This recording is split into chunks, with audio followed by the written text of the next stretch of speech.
राजा परीक्षित से सुखदेव भगवान ने सृष्टि की उत्पत्ति का वर्णन किया। भगवान को नमस्कार करके सुखदेव भगवान ने, ज्यादा हाय परिहाय में हाय में नहीं उलझना चाहिए। सुखदेव भगवान ने राजा परीक्षित से कहा कि भगवान नारायण की नाभि से कमल उत्पन्न हुआ। ब्रह्मा जी ने प्रकट होकर के सृष्टि का प्रारंभ किया। नमः परस्मै पुरुषाय भूयसे सदुद्भव स्थान निरोध लीलया ग्रहीत शक्ति तृतयाय देहिना मंत्र भवाय अनुपलक्ष्य वर्तमने। इस प्रकार स्तुति की सुखदेव भगवान ने राजा भगवान की स्तुति की और सृष्टि का क्रम सुनाया है। अत्र सर्गो विसर्गश्च स्थान पोषण मूतया मनवंतरे शानुकथा निरोधो मुक्तिराश्रय। 10 प्रकार के लक्षण भागवत जी में है। 10 लक्षण। जब भगवान श्री कृष्ण शांति दूत बनकर गए, दुर्योधन से कहा 5 गांव दे दो पांडवों को रहने के लिए, पर दुर्योधन ना माना और भगवान से पंगा ले लिया। बंदी बनाओ कृष्ण को, पांडवों के पक्ष लेकर आए हैं। जो दुष्ट आदमी होता है ना, उसे सही बातें भी गलत लगती हैं। एक बात बताएं मेरी मां, जब आपको कोई समझाया करे ना तो समझ लिया करो।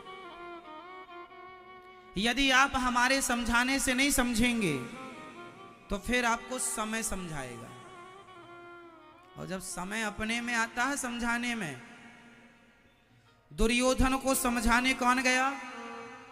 भगवान श्री कृष्ण। नहीं माना और बाद में समय पहुंचा फिर समझाने, सर्वनाश करके छोड़ा। किसने? समय ने। इसलिए समझ जाओ, संभल जाओ, अच्छा है। गलत कामों को छोड़ दो, अच्छा है। दुर्योधन बंदी बनाने लगा। भगवान ने कहा, विराट रूप दिखाया और धृतराष्ट्र को भगवान ने आंखें दी। धृतराष्ट्र अंधे थे जन्म से, पर भगवान ने धृतराष्ट्र को आंखें प्रदान की कि देख लो मैं कौन हूं। देख कर धृतराष्ट्र ने अरे भगवान है, फिर भी अपने औलाद को समझा ना पाए। धृतराष्ट्र महाराज के तुम पंगा किससे ले रहे हो? भगवान शांति दूत बन के गए। दुर्योधन ने 56 भोग परोसा, भगवान ने नहीं ग्रहण किया। और विदुरानी के यहां जाकर भगवान ने क्या ग्रहण किया था? बताओ। काय का छिलका था? आप बताओ। कि कोई नहीं बताएगा? भैया बताएंगे। हाँ, केले का। केले का था? सही है? कंफर्म नहीं है? आलू का तो नहीं था?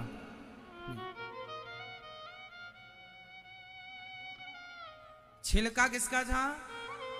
केले का। भगवान ने छिलका खाया। क्यों खाए छिलका? जो प्रेम से भगवान को परोसता है, जो परोसता है भगवान उसके उस प्रेम को स्वीकार करते हैं। अच्छा बताओ, भगवान खाते क्या है? आप बताओ, भगवान क्या खाते हैं? क्या खाते हैं? प्रेम भी कोई खाने की चीज है? भाई प्रेम कौन खाता है? बताओ भगवान क्या खाते हैं?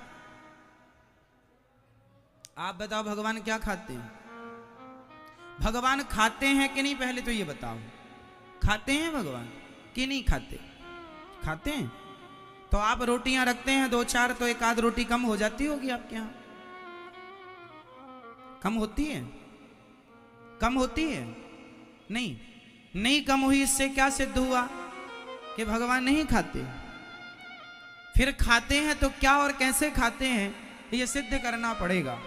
आओ हम आपको सिद्ध करके बताते हैं, है ना? इसके लिए हमें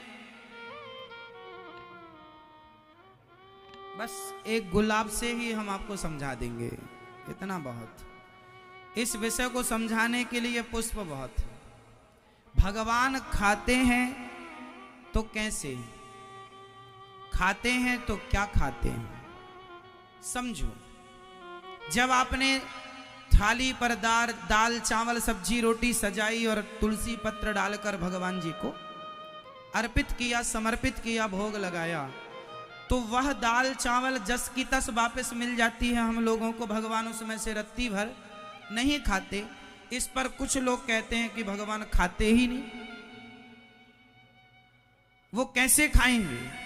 खाते तो रोटियां कम होती, खीर कम होती, कढ़ी कम होती। नहीं खाया इसलिए कम नहीं हुआ। अब मैं आपको समझाऊंगा भगवान कैसे खाते हैं। ये गुलाब है, इसमें खुशबू है कि नहीं? हम देख लेते है, बहुत सुंदर खुशबू है। हमने इसका वजन किया तो माना कि इसका वजन है 10 ग्राम, फॉर एग्जाम्पल माना कि इसका वजन है, वेट है 10 ग्राम। अब हमने वजन करके 10 ग्राम वजन निकाल लिया। अब हमने इसको फिर से खुशबू ली। हाँ, बहुत अच्छी। अब खुशबू लेकर फिर हमने इसे तराजू में रखा, तो क्या इसका वजन कम हो जाएगा? खुशबू लेने से वजन कम होगा इसका? हाँ या नाम उत्तर होगा? कहां पढ़ी हो मेरी मां? मैया कह रही है हो जाएगा वजन कम। कौन से कॉलेज में पढ़ी हो मेरी मां?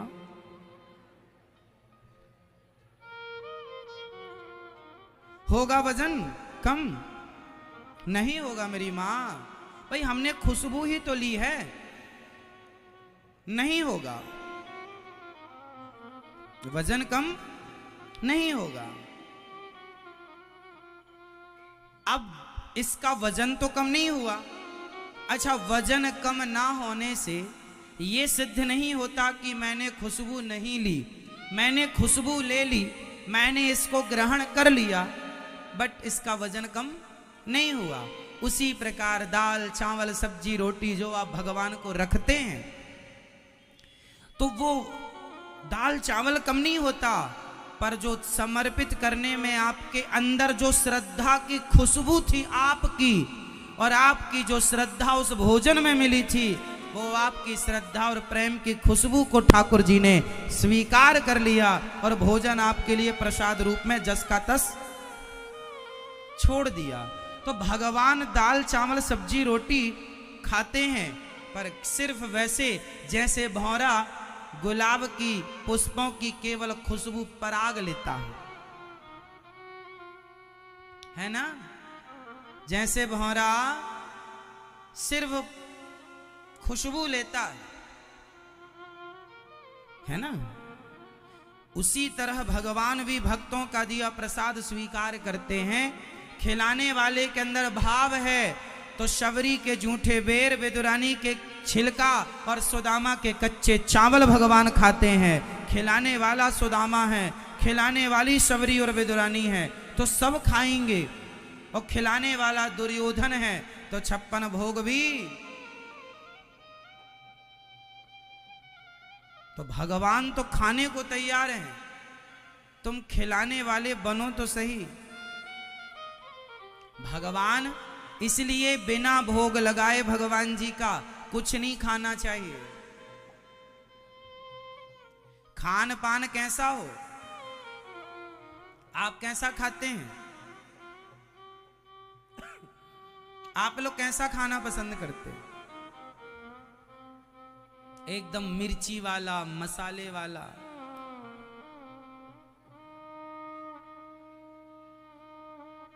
उल्टा सीधा खाओगे, समय के पहले बीमार पड़ जाओगे, और बीमार पड़ के बहुत जल्दी परेशान होकर बहुत कष्ट, शारीरिक कष्ट बहुत सताता है।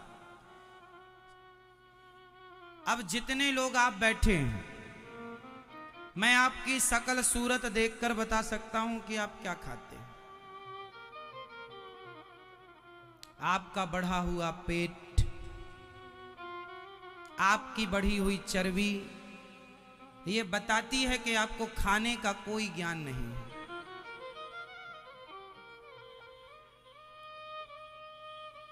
आपको खाने का कोई ज्ञान नहीं।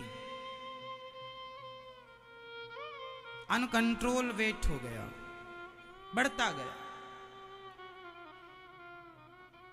खाने पीने का थोड़ा साइंस समझो, विज्ञान। आप लोग जितना भी पैसा कमाते हैं, क्या वह डॉक्टरों के लिए कमा कमा के रख रहे हैं? उत्तर दीजिए। कुछ भी खाना क्यों है साहब? क्या खाना चाहिए? ज्यादा से ज्यादा हमें सात्विक भोजन करना चाहिए। और सात्विक भोजन क्या है? अधिक से अधिक कच्चा, मीन्स सलाद, ककड़ी, टमाटर, चुकंदर, मूली। अधिक से अधिक रस पियो। रस मीन्स गाजर का रस पी लो, जूस। लौकी का जूस पी लो, करेले का रस ले लो। अरे महाराज इतना कड़वा कैसे? मीठा मीठा खाओगे ना तो कहावत सुनी कि नहीं, ज्यादा मीठे में कीड़े पड़ते हैं। बताइए सेहत के लिए शक्कर फायदेमंद है या करेले का जूस? जिसको शुगर हाई हो जाती है क्या पीना पड़ता है? करेला। तो जब हाई हो जाएगी तब ही पियोगे। अरे हफ्ता 15 दिन में 1 गिलास पी लिया करो आंख मूंद के। ज्यादा से ज्यादा ककड़ी खाओ, कच्ची चीज। मटर का सीजन, कच्चे मटर थोड़ा सा बॉयल, हल्का सा गर्म पानी में डाल लो, बैक्टीरिया इत्यादि ना रहे, सेफ रहे, फिर खाओ। आंवले का सीजन है, आंवले का रस पी लो जरा सा, 2 चम्मच। आंवले का रस गिलास भर तो नहीं पी सकते आप, 2 चम्मच बहुत है बॉडी के लिए। शुद्ध दूध पियो, घी खाओ, दही खाओ, छाछ पियो, शुद्ध। लेकिन जब आपके घर में गाय हो और उसका दूध दही हो तो हम उसकी बात कर रहे हैं। बाजार का दूध दही शुद्ध है इसकी गारंटी नहीं ले सकता कोई। हम बाजार के खान पान की बात नहीं कर रहे हैं, हम बाजार का खाते ही नहीं। आप दिन में कितनी बार खाते हैं? मैया आप भी, आपका वेट भी बड़ा है, कितनी बार खाती हो आप?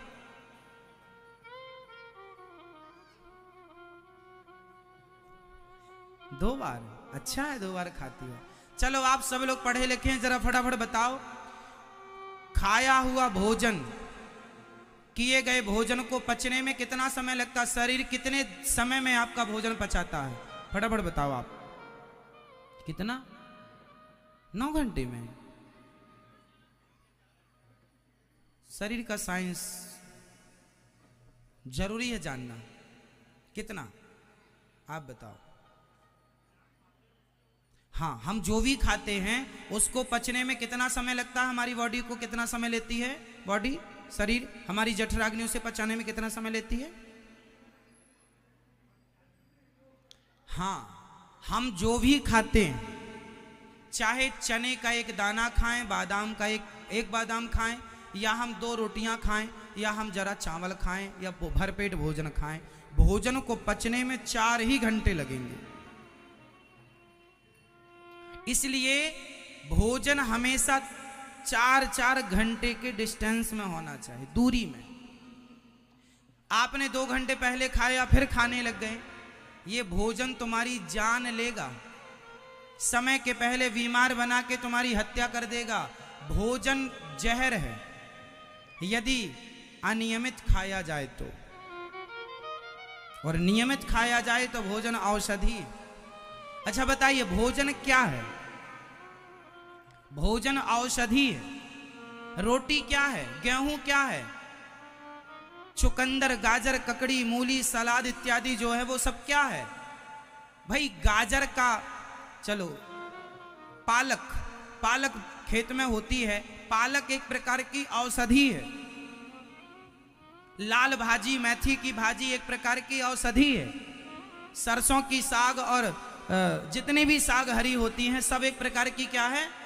औषधि है, हम लोग उसे भोजन के रूप में लेते हैं। तो हमें सलाद, हमें सब्जी ज्यादा खानी चाहिए, हमें दाल ज्यादा खानी चाहिए। आप लोग दाल कैसे बनाते हैं? आप लोग दाल कुकर में पहले सीटी लेके उसकी सीटी वॉट लगा देते हैं उसकी, तो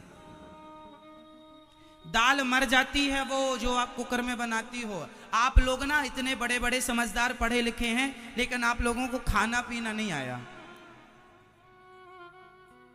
हम दाल खाते हैं, हमारी माँ हमारे लिए दाल आज भी मिट्टी के बर्तन में पकाती है।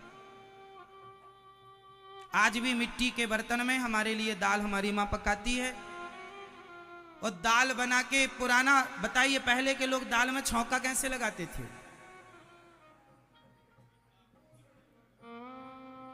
एक दिया लेते थे, दिया को आग में डाल के लाल कर लेते थे, उसमें जरा सा घी, जरा सा जीरा, जरा सी राई मीन्स सरसों इत्यादि जो माँ डालना, हींग वगैरह जरा सी डाल देती थी और दिया हो जाता था एकदम लाल।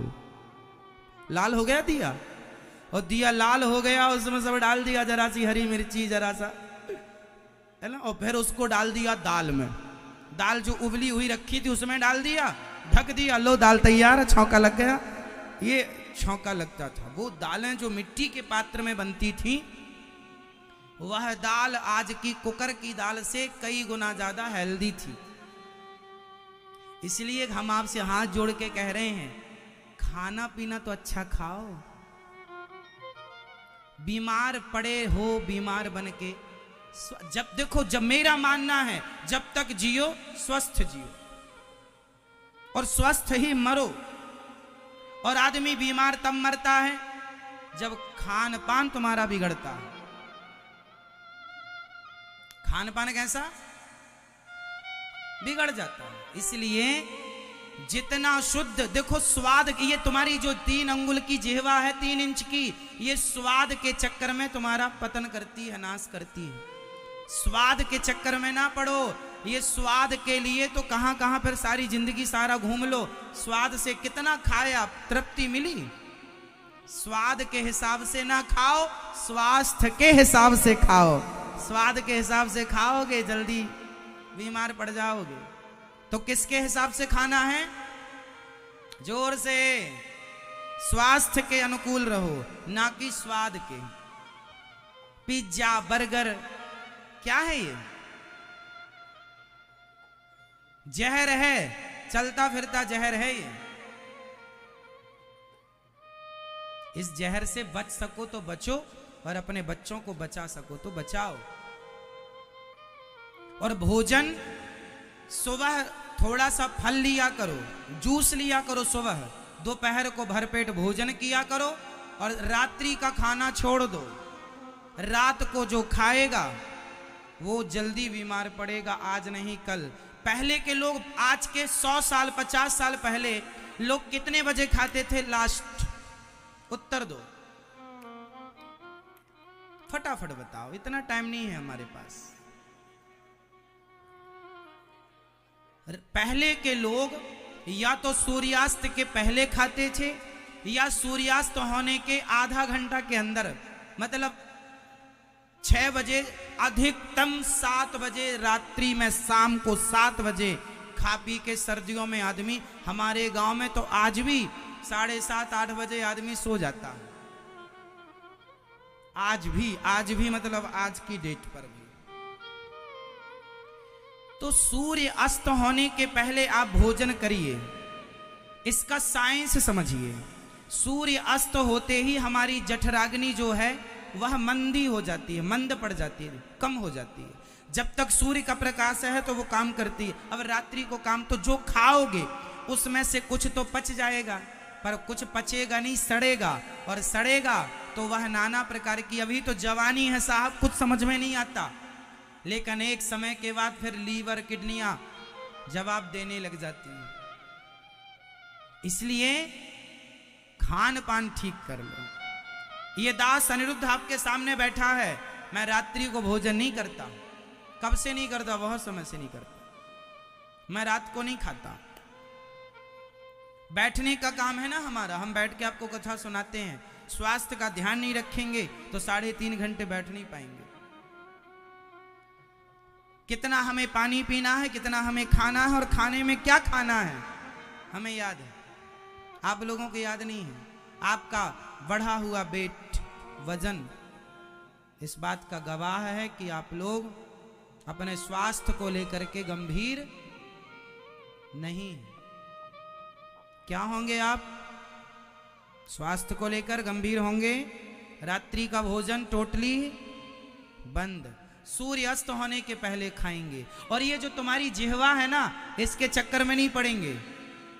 जिह्वा का स्वाद उसके चक्कर में नहीं, स्वास्थ्य को क्या सही है, क्या पौष्टिक है, क्या ठीक है, वो ना कि जिह्वा। जिह्वा तो कुछ भी खवाएगी। इसलिए आप भी, मैया आप भी, मेरी माँ, ठीक है, खाने में कंट्रोल अभी से करेंगे ना तो तुम्हारा बुढ़ापा बहुत सुखद गुजरेगा। नहीं तो फिर रोते रहोगे, यहां दर्द वहां दर्द, ये पीड़ा, ये 60 साल के लोग मर जाते हैं आजकल बीमार होकर। 60 साल कौन लोग मर जाते हैं 60 साल में? जिन्हें स्वास्थ्य का कोई नॉलेज नहीं था, खान पान का। आप लोग पानी खड़े होकर पीते हैं कि बैठकर? पानी खड़े होकर कभी ना पीना, बहुत हानिकारक है पानी बैठकर पीना। सुबह जूस पीना चाहिए, दोपहर को भरपेट भोजन, रात्रि को दूध पीना चाहिए। हो गया। आपका पेट कितना बड़ा है? आप बताओ, आपका पेट कितना बड़ा है? आपका पेट कितना बड़ा है? नहीं, अरे इतना बड़ा ना कहो, सबका पेट इतना सा ही होता है। ऐसे हाथ करो, इस हाथ में जितना भोजन आ जाए इतना करना चाहिए। इतना ही शरीर को जरूरत है, इतने की जरूरत है, इतने की। इतने में दाल भी आ जाएगी, चावल भी आ जाएगा। जितने से ये अंजलि भर जाए, अब इसमें दाल भी डाल लो, सब्जी भी डाल लो, किनारे पर 2 रोटी भी किनारे रख लो, चावल। इससे जितना तुम्हारी अंजलि भर जाए इतना जरूरत है पेट को, लेकिन खा रहे हो किलो भर। तो आज से ज्यादा क्या खाएंगे? फटाफट रिवीजन कर लो। ज्यादा क्या खाओगे? जोर से बोलो, जोर से क्या खाएंगे? अपने घर में इस बात से चलो, अभी तो आप परदेश में आए हैं, यहां तो खाओ पियो मस्त, पर घर जाके बिल्कुल सावधान, खाने पीने में लापरवाही नहीं। क्या खाएंगे? ज्यादा से ज्यादा सलाद, सब्जी ज्यादा, दाल ज्यादा, कम मिर्ची, कम मसाला, कम तेल वाली दाल। दाल में मसाला मिर्ची ज्यादा हो ही ना, सिंपल दाल हम वही खाते हैं। हम स्वाद के चक्कर में नहीं पड़ते, हमें ज्यादा स्वाद वाद लेने का समय ही नहीं है साहब। कहां स्वाद के चक्कर में पड़ेंगे? हमने अपनी जीभ को खींच खींच के ना अपनी स्वाद इंद्रियों को भी तोड़ दिया है, आपको पता है? बड़े बड़े साधु संत अपनी जीहवा पर राख लगा के उसे खींचा करते हैं, ताकि जो स्वाद के तंतु है ना वो टूट जाए, ताकि स्वाद ना आए। स्वाद के चक्कर में कहां पड़े रहेंगे? आपकी जिह्वा से आप अपनी नाक टच करो, करो।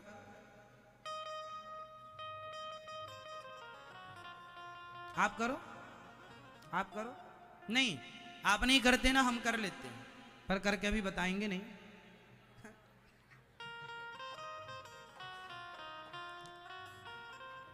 हम अपनी जिह्वा से अपनी नाक को टच कर लेते हैं। इससे क्या सिद्ध होगा? जो व्यक्ति अपनी जिह्वा से अपनी नाक को टच कर लेता है, समझ लेना कि वह ज्यादा स्वाद के चक्कर में नहीं पड़ता, उसकी जिह्वा बड़ी होती है। आप लोगों की जिह्वा से कुछ इंच जिह्वा हमारी बड़ी है, और वो बड़ी हमने कर ली खींच खींच के। पहले हम खींच लिया करते थे अपनी जिह्वा को, खूब बाहर किया करते थे हम अपनी जिह्वा को। ये योग है एक प्रकार का, ये भी योग है। अपनी जिह्वा को पूरी अंदर ले जाना।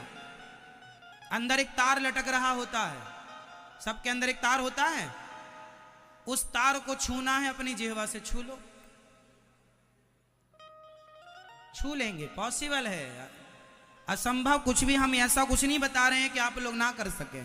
आप भी जिह्वा अपनी बढ़ा करके अपनी जिह्वा को नाक से टच कर सकते हैं। अभ्यास, अपनी जिह्वा को पीछे ले जाओ, जो तार लटक रहा है आपके यहां अंदर होता ना तार, उसे टच करना है। बड़े बड़े साधु संत ऋषि मुनि जंगल में योग के बल पर बिना खाए पिए सालों साल समाधि लगाते हैं। ये बातें झूठी नहीं है। अरे ऐसे योग है जिसके बल पर आपको खाने की जरूरत नहीं पड़ेगी, फिर भी आप स्वस्थ रहेंगे। ऐसा ऐसा योग हमारे यहाँ है, लुप्त हो गया है, लोग नहीं फॉलो करते, नहीं करते, अलग विषय है। सुबह रोज योग किया करो, स्वास्थ्य के लिए प्राणायाम किया करो मेरी माँ। रसोई में देखते हैं हजारों लोगों का भोजन बनता है, यहाँ हम आप लोगों के लिए बिना तेल का, ज्यादा कम तेल का भोजन बनवाते। यहाँ की सब्जी दाल में अन्य जगहों की अपेक्षा कम तेल होता है। और ये तो रसोई है, ज्यादा अच्छा नहीं बनाएंगे तो आप खुद कहेंगे अरे अच्छा नहीं भोजन बनाया। इसलिए हमारी तो जिम्मेदारी है आपको अच्छा प्रसाद देने की, और अच्छे से अच्छा ही देते हैं। फिर भी अपने घर में कम तेल कम मिर्ची, स्वाद के चक्कर में नहीं, स्वास्थ्य के चक्कर में पड़ो। किसके हिसाब से खाएंगे, स्वाद के या स्वास्थ्य के? जोर से।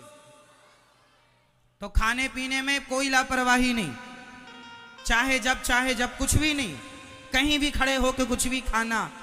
जैसा खाए अन्न वैसा रहे मन, और बिना भोग लगाए भगवान जी का कभी कुछ नहीं खाना चाहिए। अमृत भी नहीं खाना चाहिए बिना भोग लगाए। खाने पीने का एक टाइम टेबल फिक्स करो आप लोग अपना, इतने बजे खाना है, ये खाना, सिंपल। मैं रसगुल्ला गुलाब जामुन कभी कभी खाता हूं, वो भी स्वाद, एक ले लिया, एक आधा ले लिया, अपना खा लिया। मुझे पता है ज्यादा खाऊंगा बीमार पड़ जाऊंगा, नहीं खाना चाहिए, मतलब नहीं खाना। मैं बहुत जलेबियां खाता था, मुझे बड़ी पसंद थी बचपन में जलेबी, में 1-1 किलो खा जाता था, खूब खाता था, पचाता था, मुझे दिक्कत कहीं नहीं हुई।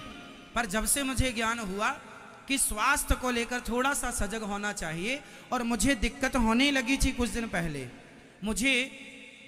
मैं खाने पे ध्यान नहीं देता था, कुछ साल पहले नहीं देता था, तो मुझे क्या हुआ, बैठने में दिक्कत होने लग गई थी। मैंने कहा अच्छा, मेरी बॉडी मेरे हिसाब से नहीं चल रही है। तुरंत मैंने सब त्याग दिया, खाना पीना, उचित खाना स्टार्ट किया, फल फूल इत्यादि जो सात्विक है वो। और मैं रोज योग करता हूं, जिससे अपना गुणगान नहीं गा रहे हैं, आपको इसलिए बता रहे हैं कि आप सीखें कि हमें जीवन में राह यदि मिली है तो आपको भी मिलना चाहिए। आप स्वास्थ्य का ख्याल नहीं रखेंगे, सर्वाइकल हो जाएगा, बॉडी बिल्कुल आपको जवाब देने लग जाएगी, यहां दर्द वहां दर्द, ये अच्छा नहीं है। ठीक है मेरी माँ, चलो अब आगे चलते हैं। तो सावधान।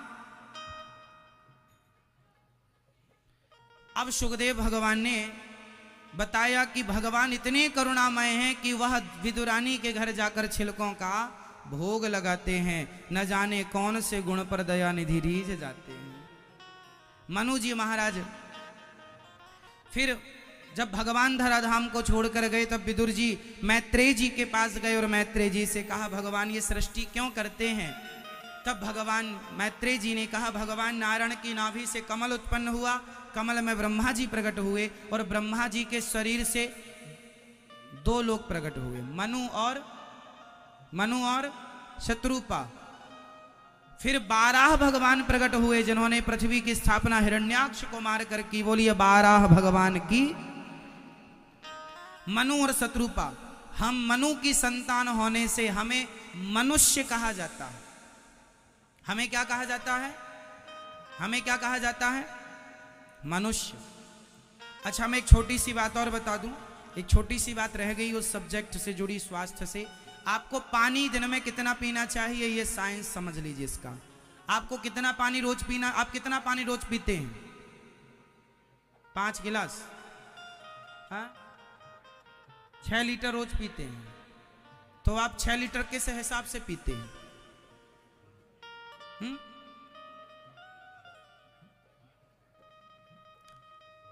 आप कितना पानी पीते हैं? कितना पीना चाहिए? चलो पीते कितना है ये छोड़ो, कितना पीना चाहिए? ऐसे हिसाब नहीं, हिसाब ऐसे बनाओ।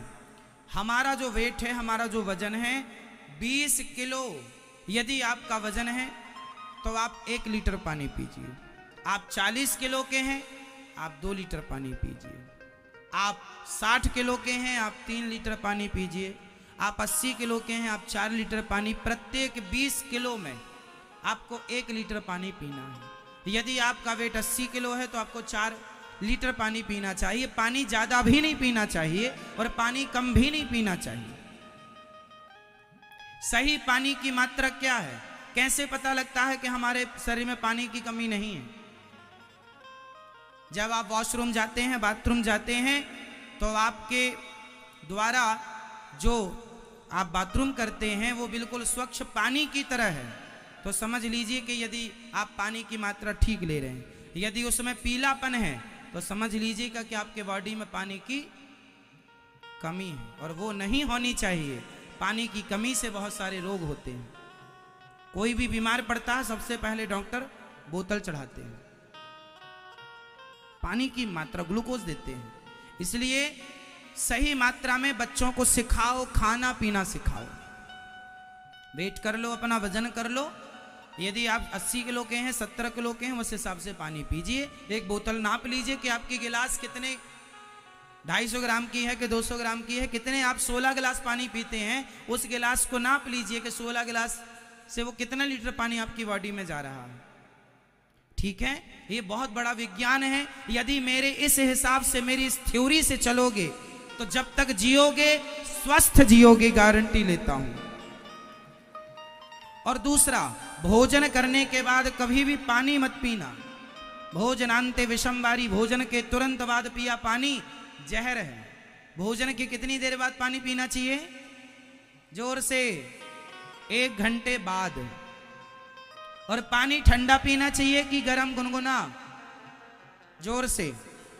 पानी यदि आप गुनगुना पीते हैं तो 1 लाख बीमारियां तो आप यूं ही खत्म कर रहे हैं गुनगुने पानी। ये दास अनिरुद्ध आपके सामने बैठा है, मैं 12 महीने गुनगुना पानी ही पीता हूं। 12 महीने घड़े का पानी भी नहीं पीता, मैं गुनगुना ही पीता हूं। गर्मियों में कभी कभी घड़े का पानी 1 आध गिलास पूरी गर्मियों में पी लिया, मन है तो पी लिया, वरना गुनगुना पानी ही हम लेते हैं। इसलिए बिना थके, बिना बीमारी के आपकी सेवा करते हैं कथा सुनाने की। ठीक है, तो ये स्वास्थ्य संबंधी बातें हैं, अनमोल हैं, करोड़ों का ज्ञान है ये। अब कर लो धारण तो अच्छा है। ठीक है, अब चलते हैं। सुनो, हमें मनुष्य क्यों कहा जाता है? क्योंकि हम किसकी संतान हैं? जोर से, मनु की। मनु की संतान से हमें क्या कहा गया? मनुष्य। ठीक है, मनु जी की 3 बेटियां हुई, आकुति, देवहूति, प्रसूति। 2 बेटे हुए, प्रियव्रत और उत्तानपाद। आकुति का विवाह रुचि प्रजापति से हुआ, देवहूति का विवाह कर्दम जी से। आकुति के यहाँ यज्ञ भगवान प्रकट हुए, देवहूति के यहाँ कपिल भगवान प्रकट हुए। कपिल भगवान, जब कर्दम जी की 9 बेटियां हुई, अनुसुईया, अरुंधति इत्यादि, जब ये बेटियां हो गई तो कर्दम जी ने ब्रह्मा जी के 9 मानस पुत्रों से अपनी बेटियों का विवाह कर दिया। कर्दम जी अपनी बेटियों को विदा कर रहे हैं और पत्नी से आज्ञा मांग रहे हैं, देवी अब हम जा रहे हैं क्योंकि बेटियों का विवाह हो गया, हमारी जो जिम्मेदारी थी हमने पूरी की, अब आप आज्ञा दो। माता देवहूति ने कहा कि हम आपकी पत्नी हैं, बेटियां परदेश चली गईं, पर घर चली गईं, अब हम किसके भरोसे रहेंगी, हमें पुत्र दो। कर्दम जी रुके और भगवान स्वयं साक्षात नारायण मां देवहूति के गर्भ से कपिल भगवान के रूप में प्रकट भये हैं। बोलिए कपिल देव भगवान की। कपिल देव जी ने जैसे ही जन्म लिया, कर्दम जी घर परिवार छोड़ के निकल गए। बेटा बेटी का विवाह हो जाए, फिर आप लोग ना बूढ़े लोग अपनी अपनी बुद्धि, अपने अपने मन को थोड़ा कंट्रोल करो और सबसे हटाकर भगवान के चरणों में मन को लगाओ। ठीक है मेरी माँ, कहाँ मन लगाएंगे? भगवान के चरणों में। जिम्मेदारी पूरी कर लो, फिर मन लगा लो। बेटी का विवाह कर लो, बेटे का विवाह कर लो और फिर तीर्थ यात्रा में निकल जाओ। मरना अच्छा कहाँ का है? घर में मरना अच्छा कि परदेश में मरना अच्छा? बताओ कहाँ का मरना अच्छा है, घर का या परदेश का? घर का मरना अच्छा है या तीर्थ का मरना अच्छा है? जोर से। मरना भला है दूर का, जहां न अपना कोय, पशु पक्षी भोजन करें, कोटि यज्ञ फल होए। घर में भी मरो तो भगवान का चिंतन करते करते यदि घर में मरे हो तब तो आपका मरना सार्थक हो गया, क्योंकि भगवान की याद में आप मरे हैं। आप घर में मरिए कोई दिक्कत नहीं, पर घर में मरिए तरीके से।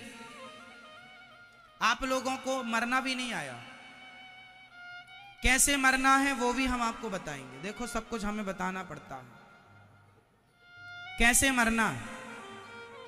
जब मरने का समय आए तो निकट भगवान का चित्र भगवान के आगे लिटा दो उस आदमी को जिसकी मृत्यु है, और ये तुलसी का पत्ता मुंह में तोड़ करके 2-4 पत्ते डाल दो, और बगल में बैठकर सब घर वाले परिवार के लोग श्रीमन नारायण का कीर्तन करो, या सीताराम सीताराम या राधे श्याम।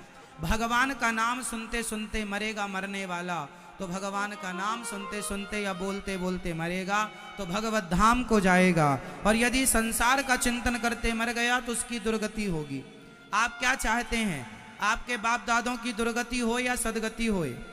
सदगति चाहते हो तो मरते समय रोया ना करो। आजकल के लोग, आजकल की संतानें, अभी कोई मरा नहीं है और रोना चालू।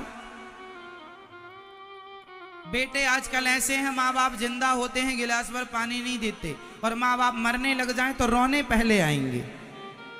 और बहुएं तो इतनी होशियार हैं, फ्रंट में बैठ के रोती हैं, ताकि आने वाले की पहली नजर हम पर ही पड़े कि देखो कितना रो रही है। एक बहू तो मुझे मिली, रोती रोती बेहोश हो जाती थी। मैंने उस बहू को देखा, ये वही बहू है कि सास जब तक जिंदा थी न इसने गिलास भर पानी नहीं पिलाया, 2 वक्त की रोटी ना दी, और मर गई तो देखो कितना बड़ा नाटक कर रही है, बेहोश हो रही है रोते रोते। इसे क्या लग रहा है भगवान देख नहीं रहे हैं तुम्हारा नाटक? इसका भी 2-4 कोड़े एक्स्ट्रा पड़ेंगे तुम्हें जो नाटक कर रही हो इसका। इसलिए नाटक दुनिया के लोग देख लें, भगवान को क्या दिखाना है। ऐसी बहुएं हैं ना मार्केट में, सास को गिलास भर पानी नहीं देती, जिंदा है सास तो अकेली बनाकर खाती है बुढ़ापे में, और वही सास मर जाए तो बहू रोती है। अब इस बहू से पूछो कि जिंदा थी तो पानी नहीं पिलाया, अब रोती किस बात के लिए हो? तुम्हें किस बात का दुख है? तुम तो चाहती थी ये कपुड़िया मर जाए, मर गई, अब काहे रोती हो नाटक करने के लिए? उनको रोना चाहिए जो सेवा करते हैं। ये नाटक का है, हम तो कहते हैं इनसे रोने का लाइसेंस छीन लो, इन्हें रोने का कोई अधिकार नहीं है। उस बेटे को अपनी माँ के मरने पर रोने का कोई अधिकार नहीं है जो बेटा अपनी माँ की सेवा नहीं करता। यहाँ गौरी गोपाल वृद्धाश्रम में एक माँ चली गई भगवान के यहाँ, बेटा बहू आए, फोन लगाया कि आपकी माँ चली गई भगवत धाम, आ जाओ अब अंतिम दर्शन कर लो। तो एक बेटा बहू आए, और आए तो रोने लगे। अब बताइए उनका रोना जायज था? मैंने कहा उनसे, शर्म नहीं आ रही है तुम्हें रोने में? काहे नाटक कर रहे हो? माँ जिंदा थी तो तुमने सेवा की होती तो वृद्धाश्रम में क्यों रहना पड़ता, और अब रो रहे हो, आंसू बहा रहे हो? इतना ही प्रेम था तो सेवा करते। रोना सरल है साहब, और ये रोना इसलिए दुनिया को दिखाने के लिए हम भी प्यार करते हैं। किसे दिखा रहे हो? कौन तुम्हारे आंसू देख रहा है?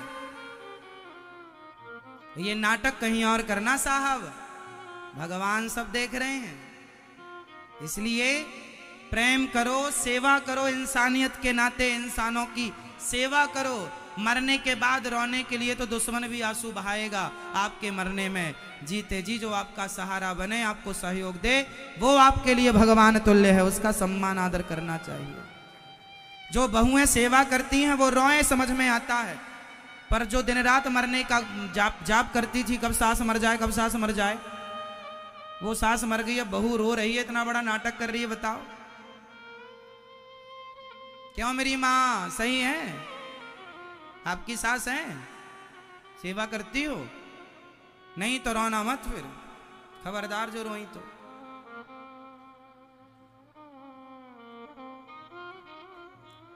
वो बेटे ना रोए अपनी मां के मरने में जो सेवा नहीं करते।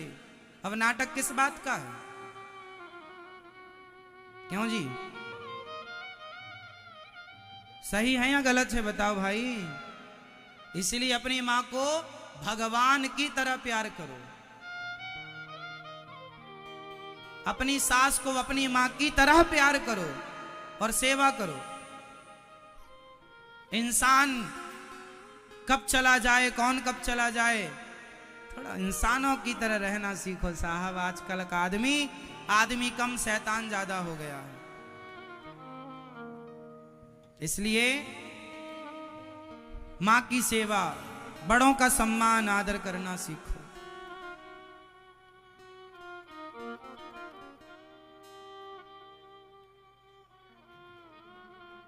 रोना अच्छा है, पर जब मां, आप लोग अपने घर में जब कोई मर जाए तो मरने के पहले तो बिल्कुल मत रोना। जब कोई मर जाए, जैसे आजकल क्या होता है ना, जैसे आपको गांव में, शहर में कोई मरने वाला हुआ, सब रिश्तेदारों, अरे सुनो फलाने की तबीयत ज्यादा बिगड़ गई, जल्दी आओ जल्दी आओ जल्दी। लगता नहीं बचेंगे, सब आ गए, सब गांव इकट्ठा हो गया, पड़ोसी इकट्ठे हो गए, रिश्तेदार आ गए, आए सब, अभी देखा सुना कुछ नहीं कि जिंदा है कि गया, रोना पहले चालू। और ये हमारी माताएं बिना समझे रोती हैं, अभी आदमी मरा नहीं है पर रोना चालू। अरे मर तो जाने दो कम से कम उसको, बाद में रो लेना। एक बार क्या हुआ, एक आदमी मरने के लिए पड़ा था, अब वो अभी मरा नहीं था, अभी मरने की स्थिति तक पहुंचा था, यमदूत आए ही थे, तब तक भीड़ लगाई। बेटी कह रही है पिताजी हमें पहचानो, हमें हमें हमें। जब बाप जिंदा था तब आई नहीं। बहू कह रही है पापा जी हमें पहचानो, हमें हमें। बेटा कह रहा हमें पहचानो। जब जिंदा था, पहचानने लायक था, तब तुमने सेवा की। अब शांति से बेचारे को मर जाने तो काहे हिला रहे हो? एक बार तो इतना हिलाया और इतनी धक्का मुक्की की, पूरे लोग उसके ऊपर गिर गए मरने वाले के, वो तुम्हारे गिरने से निपट गया। मरने के समय आदमी देखते हो ना कितनी धक्का मुक्की होती है, हमें भी देखने दो। हमें जब जिंदा था तब देखे कहां अच्छे से, तब बुलाते थे आ जाओ थोड़ा बैठो हमारे संग बातें करो, नहीं समय नहीं है, जब बुलाए तब आए नहीं, और अब मरने की खबर सुन के आ गए। चाहती थे क्या कि कब मरे कब हम जाएं? अरे जब जरूरत थी तुम्हारी तब तो आए नहीं शकल दिखाने, अब मरने लगे तो आ गए। ये दुनिया चाहती है कब तुम मर जाओ, कब हम रसगुल्ला खाएं।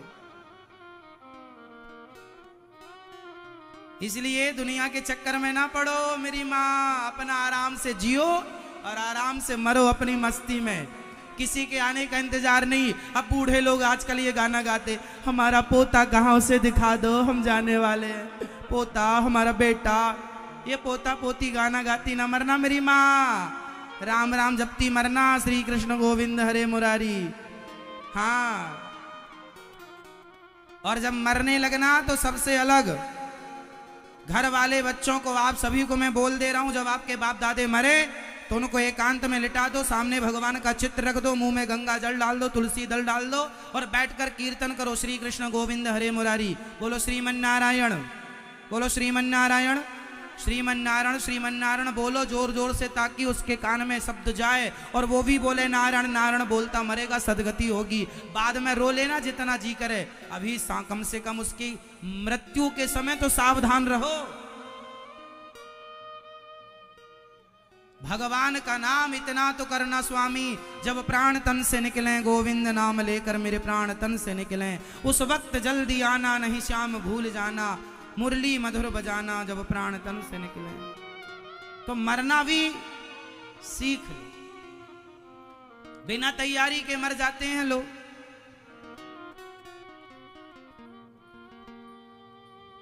मैया आप लोग अपना बटुआ रखती हो ना, उसमें एक छोटी सी शीशी में भर के गंगा जल भी रखा करो, और एक तुलसी 2 तुलसी रोज प्रसाद में लिया करो। रोज तुलसी खाना चाहिए थोड़ा सी, और गंगा जल रोज पीना चाहिए।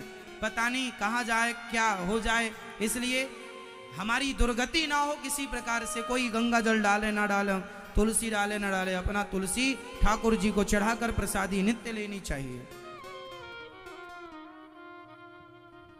और अब जितने लोग जितनों के बाल पक गए हैं वो ध्यान से सुन लो, तैयारी में लग जाओ अपनी अपनी। फसल पकी है, कभी भी हार्वेस्टर आ जाएगा। हार्वेस्टर जानते हैं ना, धान काटने वाला आता है, गेहूं काटने वाला हार्वेस्टर आता है। फसल पक गई है, कभी भी आ जाएगा, मतलब कभी भी हमारे आ जाएंगे, फसल पक गई। अपने आप को तैयार रखो हर स्थिति के लिए, और अच्छे कर्म करेंगे तो सब जगह सुखी हैं आप।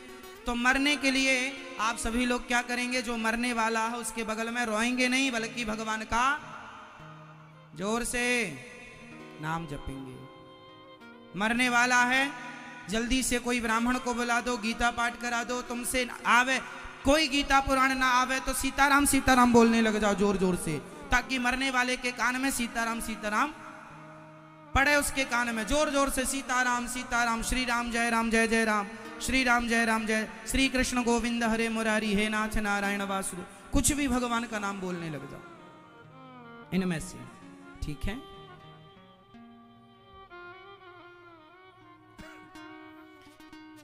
अब करदम जी के दिव्य ज्ञान से आज मां को दिव्य ज्ञान श्री कपिल भगवान दे रहे हैं। इसलिए ये दास आपसे कहेगा, यही कहता हूं मान मेरा कहना, नहीं तो पछताएगा। ये दुनिया वाले आकर तुम्हारे मरने में रोकर चले भी गए, तो बताओ रोने वाले का बिगड़ना है या मरने वाले का बिगड़ेगा? तुम तो रोकर चले जाओगे, बिगड़ेगा हमारा, 84 के चक्कर में आना पड़ेगा। इसलिए रोने वालों के चक्कर में ना पड़ो, आप तो भगवान का चिंतन करो। अभी से भगवान का नाम, अभी से भगवत चिंतन, काम करते रहो, नाम जपते रहो। इस संसार में आप लोगों का जन्म क्यों हुआ है, जरा मुझे बता दो फटाफट, बताइए आपका जन्म क्यों हुआ है? आपका जन्म इसलिए हुआ है कि अब आपका दोबारा जन्म ना हो, ऐसा कर्म करके जाना, ऐसा कार्य करना कि अब तुम्हें जन्म और मृत्यु के चक्र में दोबारा आना ना पड़े। यदि दोबारा नहीं आए तो समझ लेना कि आप समझदार हो। जन्म और मृत्यु का चक्र से बचने के लिए ही भगवान ने हमें ये मानव का चोला दिया है। मनुष्य होकर भी सदगति ना की अपनी, तो फिर हमारे जैसा अभागी कौन? आपका जन्म क्यों हुआ है? खाना, सोना और बच्चे पैदा करना। लोग कहते हैं खाओ पियो मौज करो, अरे खाओ पियो मौज तो बंदर भी खाओ पियो मौज कर रहा है। 3 काम सब करते हैं, कौन कौन से? खाना, बंदर भी खाता है, कुत्ता भी खाता है, सुअर भी खाता है, तुम भी खाते हो, तो खा सब रहे हैं। खाना, सोना, आप सोते हैं, बंदर सोता है, कुत्ता सोता है, बिल्ली सोती है, गधा सोता है, सब सोते हैं। बोलो हाँ, हाँ या ना? तीसरा काम बच्चे पैदा करना। तुम इंसानों से ही नहीं, कुत्ता बिल्ली बकरा बकरी चमगादड़ पशु पक्षी मछली को भी बच्चे पैदा करने आते हैं। तो बस ये बता दो फिर तुम मनुष्य किस लिए बने हो? मनुष्य काहे के लिए बने हो मेरी माँ? खाना, सोना, बच्चे पैदा करना सबको आता है। भगवान ने मनुष्य इसलिए बनाया है कि आप ये जन्म और मृत्यु के चक्र से छूट जाएं और भगवान के हो जाएं। उसके लिए आपको भगवान की शरण में रहना पड़ेगा। भज गोविंदम गोविंदम भज मूढ़मते, पुनरपि जननम पुनरपि जननी जठरे शयनम। भज गोविंदम गोविंदम भज मूढ़मते। वो तो समझो दिलवर जानी।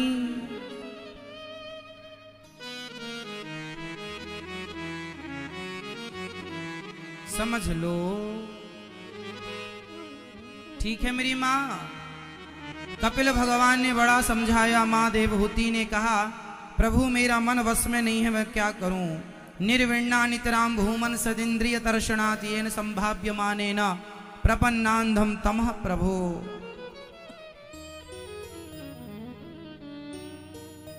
ये मेरा मन वश में नहीं है, क्या करूं। अच्छा, मन को वश में करने के लिए क्या करना पड़ेगा? अच्छी संगति। तितिक्षवः कारुणिकाः सुहृदः सर्वदेहिनां अजात शत्रवः शांता साधवः साधुभूषणः। कपिल भगवान कहते हैं माता देवहूति से, सुखदेव भगवान कहते हैं राजा परीक्षित से कि सुनो, कपिल भगवान ने कहा कि जो सहनशील हैं उनकी संगति करो। अच्छा ये बताओ, कथा सुन के संगति करके आपको कुछ सीखने को मिला या नहीं, मिल रहा है या नहीं? बोलो हाँ या ना। अच्छा लग रहा है आपको? कपिल भगवान ने मां से कहा मां ने पूछा प्रभु भक्ति किसे कहते हैं, मन कैसे वश में होगा? आज मैं मन को वश में करने का एक सरल तरीका बताता हूं। मन को वश में करना है आपको। किस किस को अपना मन वश में करना, हाथ उठा के बताओ फटाफट। सबको? आपको नहीं करना अपना मन वश में? तो हाथ उठाते रहा करो, करना ठीक। मन को वश में करने के लिए सबसे जरूरी यह है कि आप दुनिया की दखलंदाजी को बाहर ही रखें। दुनिया के वातावरण को, संसार समाज के वातावरण को बाहर ही रखें। आप उस वातावरण को अंदर ना आने दें। पहला, समझ रहे हैं आप? किसी ने आपको गाली दे दी तो दे दी, चलो तू दे दे। किसी ने आपको कुछ कह दिया। आप यदि हर बात अंदर रखेंगे ना तो आपका मन परेशान होगा। इसलिए तूफान आने से पहले आप अपने घर के खिड़की दरवाजा बंद कर देते हैं ताकि कचरा अंदर ना आ जाए। ऐसे आप भी अपने मन को, अपने कानों को, अपनी आंखों को बंद रखा करो थोड़ी देर के लिए, ताकि संसार का कोई भी कचरा आपके अंदर ना आ जाए। यदि अंदर कचरा आ गया तो आपके मन को परेशान करेगा। बीमारी से बचना हो तो डॉक्टर दवाई देता है, लेकिन दवाई के साथ एक चीज और देता है, बताओ क्या? डॉक्टर दवाई देता है पर दवाई के साथ एक चीज और देता है, बताओ क्या? जोर से, क्या? परहेज। दवाई तब असर करेगी जब आप उसका क्या करेंगे? परहेज। जानते हैं, जैसे शुगर की बीमारी है और कोई डॉक्टर के पास जाए तो डॉक्टर कहेगा ये दवाई लेना है पर शक्कर नहीं खाना, आपको चाय नहीं पीनी, रसगुल्ले मिठाई नहीं खानी, बोलता ना। अब आप दवाई भी लें और गुलाब जामुन भी खाएं तो आपका शुगर कंट्रोल नहीं होगा। दवाई लीजिए और परहेज कीजिए, हाँ या ना? इसी तरह आपको आपके जीवन में आपको थोड़ा परहेज करना पड़ेगा। गलत वातावरण से बचना पड़ेगा, कुसंग का परहेज करना पड़ेगा, तब जाके मन कंट्रोल होगा। और मन कंट्रोल करने के लिए अभ्यासेन तो कौन्तेय वैराग्येण च गृह्यते, गीता का वचन। अभ्यास करत करत अभ्यास के जड़मति होत सुजान। मन सबका परेशान होता है, सबका मन सबको परेशान करता है। फर्क इतना है, कोई अपने मन को साध लेता है, मीन्स कंट्रोल कर लेता है, कोई मन को कंट्रोल ना करने से जाकर एक्सीडेंट हो जाता है, मन भिड़ा देता है कहीं। जैसे आपने हमें गाली दी, हमें बहुत गुस्सा आया आपके ऊपर क्योंकि आपने गाली दी, लेकिन हमारी समझदारी यदि है तो हम आपकी गालियों का उत्तर तुरंत नहीं देंगे, और तुरंत देना भी नहीं चाहिए। तुरंत में पता नहीं चलता ना कि आप जो बोलेंगे वो क्या बोल डालेंगे, क्योंकि इसलिए जब कोई कुछ आपका कहे, आपको कहे, थोड़ा चुप रह के सुन लिया करो। जैसे हमारे देश के प्रधानमंत्री जी, उनको विरोधी पार्टी के लोग कुछ भी बोलते रहते हैं, वो सबका पहले सुनते हैं और बाद में फिर सबका एक साथ जवाब देते हैं, तो सबके मुंह में तमाचा लग जाता है। 100 सुनार की। तो जीवन में पहले सुनना सीखिए। मोदी जी के अंदर ये गुण है, पता है आपको? ये गुण सब में नहीं होता। आदमी अपनी आलोचना सुन के परेशान हो जाता है, पर जो आदमी अपनी आलोचनाएं सुन ले, अपनी को गालियां सुन ले, फिर भी चुप है, ये सब में लक्षण नहीं होते। ये गुण है बहुत बड़ा, जिसमें आ जाए वो महान हो ही जाएगा। यदि आप में आ जाएंगे तो आप अपने फील्ड, अपने क्षेत्र में आप भी श्रेष्ठ हो जाएंगे। हाँ या ना? आप एक गाली सुन के परेशान हो जाते हैं। मोदी जी को रोज कितनी गालियां मिलती हैं, हजारों गालियां रोज लोग देते हैं, पर वो हर गाली का उत्तर नहीं देते। आपको भी गालियां मिलेंगी, भगवान कृष्ण को भी गालियां मिलती हैं, शिशुपाल देता है। इसलिए आप भी परेशान ना हुआ करिए गालियों में, सुन लिया करिए। हर बात का उत्तर देना जरूरी थोड़ी होता है, समय आएगा दे देना ना, अभी क्या जल्दी है? कौन सामने वाला मरा जा रहा है, जिंदगी तो है, कहां भागा जाएगा? देना उत्तर समझ के, संभल के। क्यों मेरी मां सही है? समझ समझ के। जल्दीबाजी में गलतियां होती हैं, धैर्यता से काम लीजिए और अपने आप को कंट्रोल करना सीखिए। अपने आप को कंट्रोल, जो अपने को कंट्रोल कर सकता है वही सबको कंट्रोल कर सकता है। जो अपने को कंट्रोल नहीं कर सकता वह किसी को कंट्रोल नहीं कर सकता। इसलिए मन के हारे हार है, मन के जीते जीत, मन ही मिलावत राम से, मन ही करत फजीत, मन ही करत फजीत। इसलिए मन सबका परेशान करता है, थोड़ा सा मन को समझाओ, थोड़ा पढ़ाया करो अपने। ए मन कहाँ जा रहा, चल यहाँ लग, कथा सुन रे मन तू, सत्संग कर, छोड़ जगत की रीत। कपिल भगवान ने माँ को बताया, माँ अभ्यास से मन वश में होगा। आप भी अभ्यास देखो, घोड़सवार घोड़ा पर चढ़ने का अभ्यास करता है तब घोड़े की सवारी करता है। घोड़ा पहली बार में अपने ऊपर चढ़ने नहीं देता किसी घोड़सवार को, भागता है, लात मारता है, ऐसे ऐसे हिल जाता है। सालों साल, महीनों महीनों से कंट्रोल करने के लिए अभ्यास करता है एक आदमी, तब वो अपने ऊपर किसी को पहली बार बैठने देता है। और बैठने देता है तो फिर उसकी आदत हो जाती है, बैठने देता है।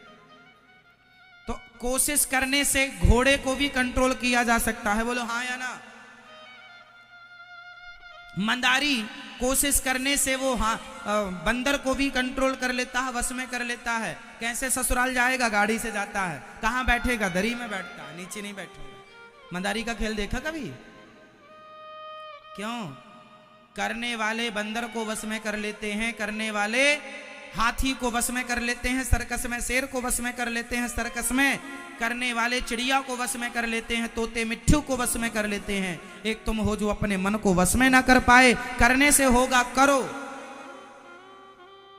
अभ्यासेनु तो कौनते, अभ्यास करने से सब होता है। मन को भी वश में करने का अभ्यास करो। रसरी आवत जात है, सिल पर पड़त निशान, करत करत अभ्यास के जड़मति होत सुजान। ये सुना होगा आपने। अभ्यास बड़ी चीज होती है साहब। लता जी इतना अच्छा गाती हैं, अब तो चली गई भगवत धाम, पर लता जी इतना अच्छा गाती थी, ये बताइए तो वो बिना अभ्यास किए गाती थी? बोलो मेरी माँ। लता जी जैसा रियाज अभ्यास आप करेंगे तो आप भी गाएंगे। इस धरती पर जिसे जो कुछ मिला है उसे अभ्यास से मिला है, प्रयास से मिला है, हाँ या ना? रफी जी गाते थे तो गाने का क्या करते थे? जोर से मेरी माँ, बोलो अभ्यास।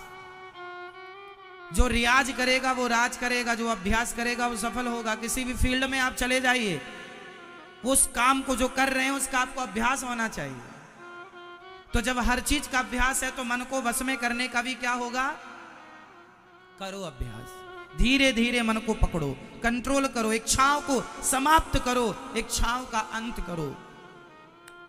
कपिल भगवान से मां देवहूति ने कहा, प्रभु ये भक्ति किसे कहते हैं? चलो आप बताओ, भक्ति किसे कहते हैं? सब लोग बताएंगे भक्ति किसे कहते हैं। भक्ति की परिभाषा दीजिए। मैया, ओ मेरी मां, भक्ति किसे कहते हैं मैया? ओ मैया, ये व्हाट्सएप चला रही है क्या बहन? सुनो, बताइए भक्ति किसे कहते हैं? सेवा को भक्ति कहते हैं।